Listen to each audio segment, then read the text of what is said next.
Many people report that caffeine gives them a headache, and as they increase the amount of caffeine they consume, the frequency and magnitude of these headaches also increases. And it's documented that caffeine is the most common dietary trigger for headaches. However, people don't report the headache occurring until about 6 to 12 hours after the consumption of caffeine, which is actually when the caffeine begins to wear off. As you may be able to tell, it's not actually the caffeine causing the headache. Rather, it's the withdrawal or the come down after consuming caffeine.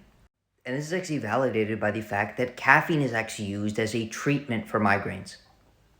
Because when caffeine is in our system, it actually relieves the migraine and the headache itself.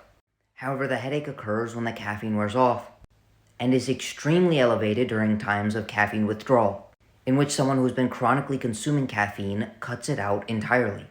And the reason for this actually has to do with caffeine's mechanism of action. Put simply, caffeine binds to an adenosine receptor and doesn't allow the adenosine pictured in green to bind to its own receptor. However, when caffeine binds, nothing actually happens. However, it stops the adenosine from binding and actually causing the effect. The importance of adenosine is there are elevated levels of adenosine during migraine attacks, and the infusion of adenosine is reported to trigger a migraine. Therefore, when we ingest caffeine, it mitigates the headache activating effects of adenosine by blocking the adenosine receptor. But importantly, chronic caffeine consumption increases the amount of the adenosine receptors inside of the brain and body, in essence, making us more sensitive to adenosine. Therefore, once the caffeine wears off, we are more sensitive to the headache-inducing effects of adenosine.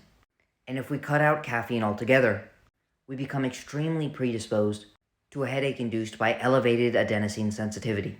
In order to avoid these symptoms of caffeine withdrawal, the best recommendation is not to consume caffeine on a daily basis, and try to only use coffee when you need a mental or performance boost.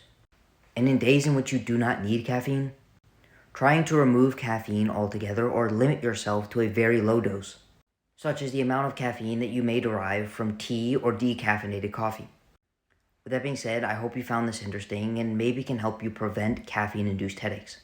And if you'd like to take control of your health and energy, send me a DM to sign up for coaching.